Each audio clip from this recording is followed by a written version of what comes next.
আগের ক্যাপ্টেনরা অনেক বেশি স্পেসিফাইড ছিল। সাকিব আল হাসান তার ক্যাপ্টেন্সি করার জিনিসটা হলো যে অন্যরকম। বাংলাদেশ জাতীয় দলে যখন খেলেছেন কয়জন ক্যাপ্টেনের আন্ডারে খেলেছেন? আসলে তখন ক্যাপ্টেন তো অনেকেই ছিল, এই টিম, ন্যাশনাল টিম, এগুলো মিলিয়ে 2-3 জন ক্যাপ্টেনের সাথে।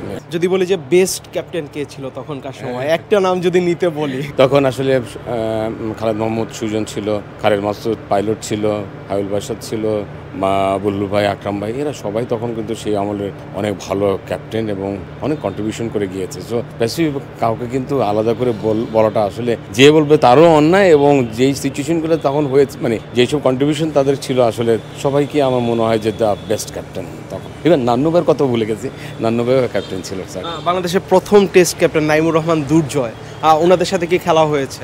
হ্যাঁ, দুর্জয় ভাইয়ের সাথে তো আমি মহারানে উনি ক্যাপ্টেন্সি করেছে, ওনার সাথে খেলা হয়েছে, উনি ওনার সাথে টিমমেট হিসেবে কেনিয়া ট্যুর করেছে, সাউথ আফ্রিকা ট্যুর করেছে। Is a fantastic, is a captain, was A one of the best contender. আমার কাছে মনে হয় যে ওই যে বললাম না, তখনকার ভালো ভালো ক্যাপ্টেন যারা রয়েছিল তাদের মতো আমার Naimur Rahman Durjoy was the best.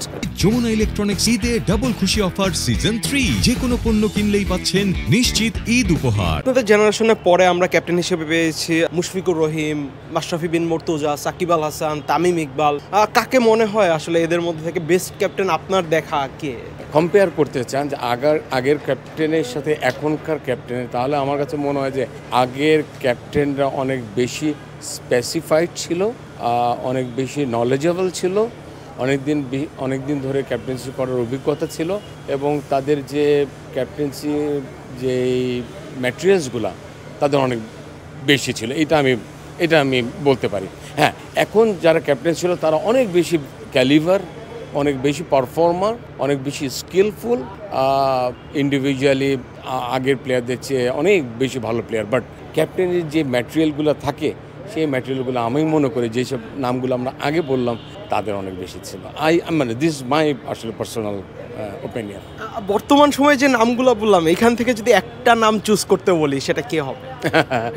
Captaincy আসলে দেখেন, এখনকার যে ক্যাপ্টেন, সেখানে তো মাশরাফি বিন মুর্তজা তো তার তো একটা রয়েছে যে best captain of the Bangladesh, he is the fantastic captain.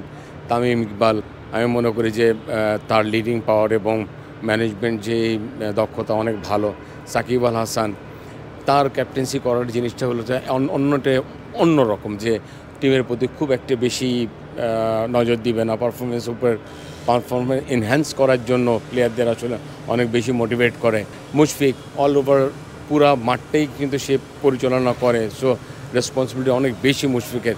So captain হিসেবে আসলে এক একজন কিন্তু এক একটা রেসপন্সিবিলিটি ক্যারি করে, অনেক বেশি ইনভলভ থাকতে চায় ক্যাপ্টেন হিসেবে, আবার অনেকে আসলে প্লেয়ারদের উপর দায়িত্বটা দিয়ে দিতে চায়। সো দুইটা আসলে ডিফারেন্ট ক্যারেক্টারিজম।